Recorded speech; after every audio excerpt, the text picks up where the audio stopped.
Shalom. I want to begin by giving all praise, honor, and glory to Yahweh, Bahashem, Yahweh Shai, Bahashem, Rakakwadash, and double honors and respect to the elders and apostles of Great Millstone who rule well and teach well. Peace, blessings, and salutations to the hopeful elect out there scattered abroad. Lord, one of this lesson is edifying. Jumping straight into it, this is Genesis 4 and 8. And Cain talked with Abel, his brother, and it came to pass, when they were in the field, that Cain rose up against Abel, his brother, and slew him. And the Lord Yahweh Shai said unto Cain, Where is Abel, thy brother? And he said, I know not. Am I my brother's keeper? And he said, What hast thou done? The voice of thy brother's blood crieth unto me from the ground. And now art thou cursed from the earth, which hath opened her mouth to receive thy brother's blood from thy hand. When thou tillest the ground, it shall not henceforth yield unto thee her strength. A fugitive and a vagabond shalt thou be in the earth. And Cain said unto the Lord Yahweh Shai, My punishment is greater than I can bear. Behold, thou hast driven me out this day from the face of the earth, and from thy face shall I be hid, and I shall be a fugitive and a vagabond in the earth. And it shall come to pass that everyone that findeth me shall slay me. And the Lord Yahweh Shai said unto him, Therefore whosoever slayeth Cain, vengeance shall be taken on him sevenfold. And the Lord Yahweh Shai set a mark upon Cain, lest any finding him should kill him. And man, that right there lets you know we're dealing with a sick individual, man. What kind of person would be so jealous enough of his own brother to kill him, man? Like that lets you know we're dealing with the wicked Esau Edom. This is Esau Edom coming back in the reincarnation, man. This lets you know we're dealing with the devil, bro. Because like I said, what kind of individual would want to come up and kill his own brother? That lets you know he has what kind of spirit this man has, man. This is why he is not to be trusted, man. This is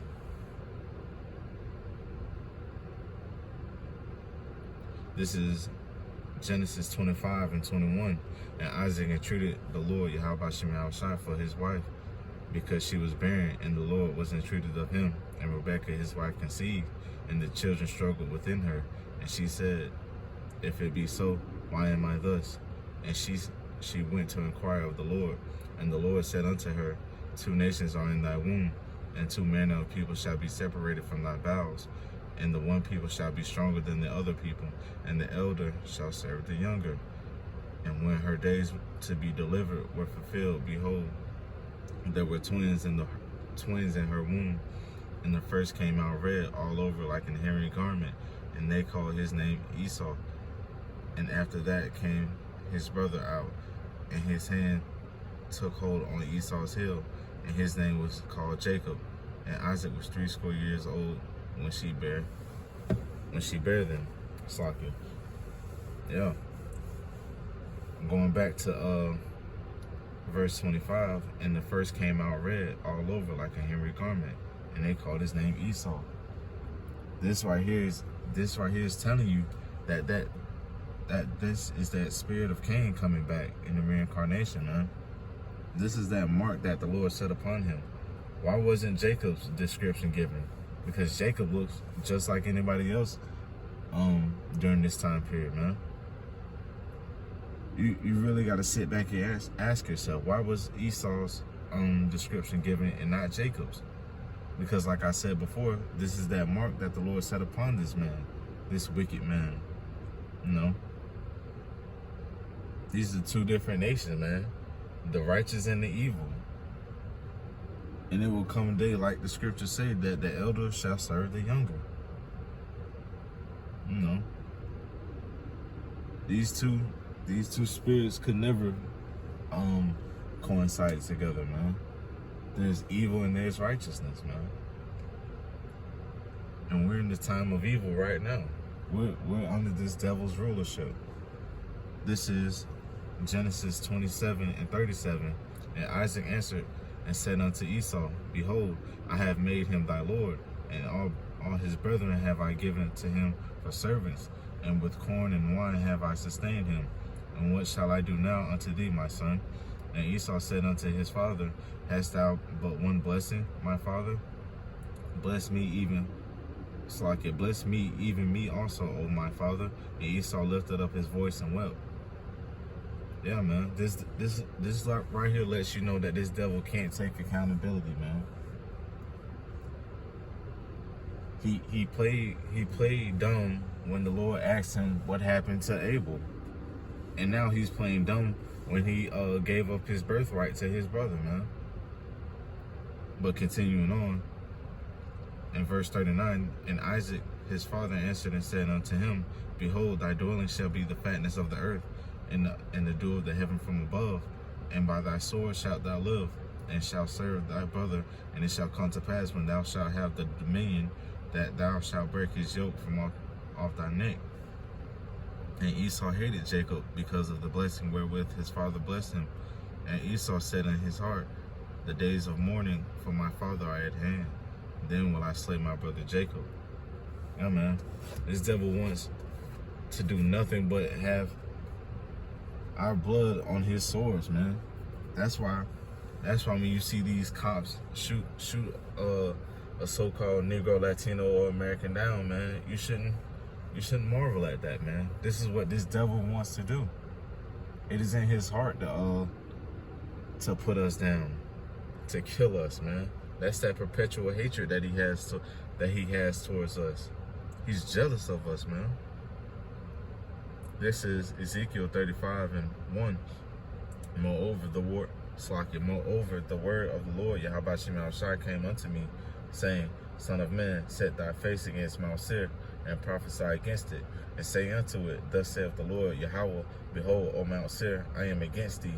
I will stretch out mine hand against thee, and I will make thee most desolate.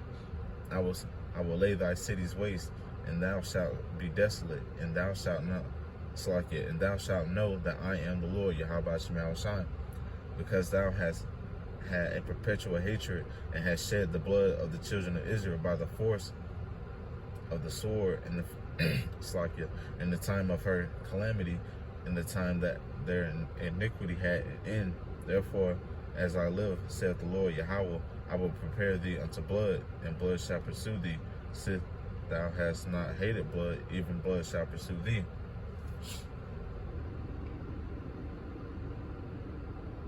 Slack.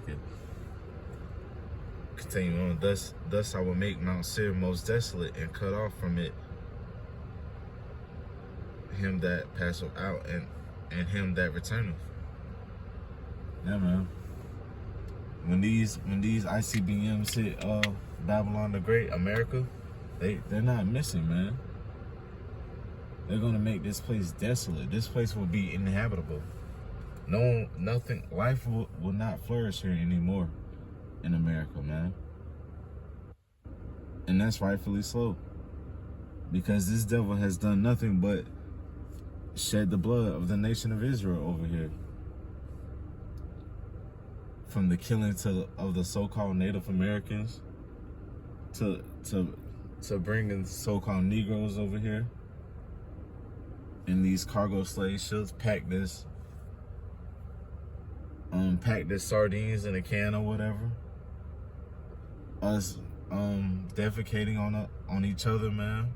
Women giving birth on each other, man. This shit is wicked, man. How this devil has done us. But this devil knows he has a lot to pay for, though, man. That's why we're patiently waiting on our Lord Yahweh Shai to return to redeem us from this place, man. Because under this devil's rulership, this is pure hell.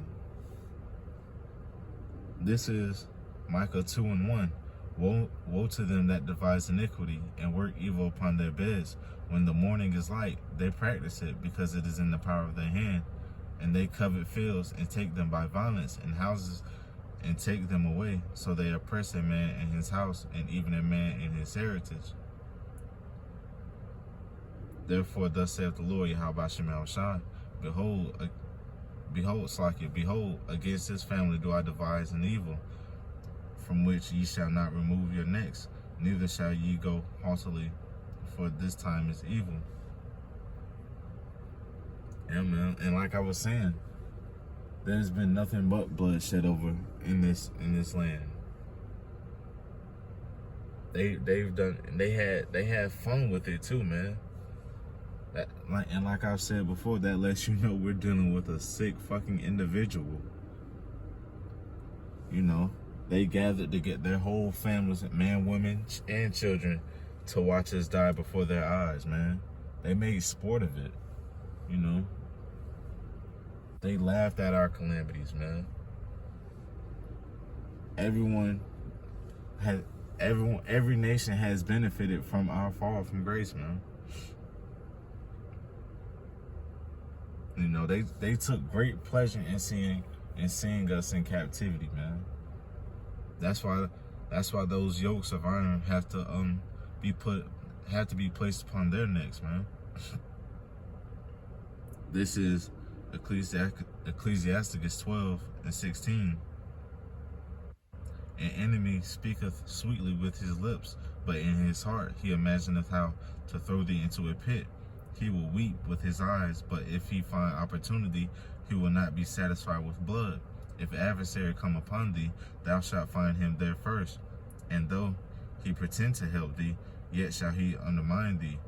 He will shake his head and clap his hands and whisper much and change his countenance. Yeah. These devils don't want to see you prosper during their dominion, man. You may have a so-called white man say he want to see you rise up the ranks in the what do you call that? Damn. Well, rise up the ranks in the company, but he wants you to be the lowest person, man. He wants you to be the so-called grinder, the base person, you know, the lowest of the lowest employees. You know, he wants you to do all the footwork while he sits in an office in an AC while you may be outside doing all the hard work, while he may be pushing paper or doing the easy part of the job or whatever, man. No, he wants you to do the hard work. This is Ecclesiasticus 33:11. In much knowledge the Lord hath divided them, and made their ways diverse. Some of them hath he blessed and exalted, and some of them he sanctified and set near himself. But some of them hath he cursed and brought low, and turned out of their places. As the clay is in the potter's hand to fashion, it is at his pleasure, so man is in the hand of him that made him, to render them as liketh him best. Good is said against evil, and life against death. So is the godly against the sinner, and the sinner against the godly. So look upon all the works of the Most High, and there are 2 and 2, one against another. Yeah, that's that righteousness and the evil, man.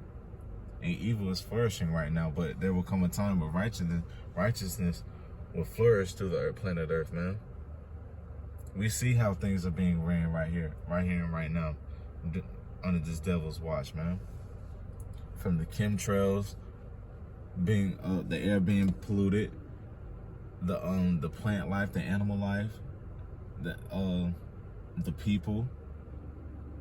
Nothing or nobody is happy right now, man, under this devil's watch. But that's that Job 9:24. The earth is given into the hand of the wicked. You know, this devil only has but a short time to have the dominion compared to our rulership. Shalom.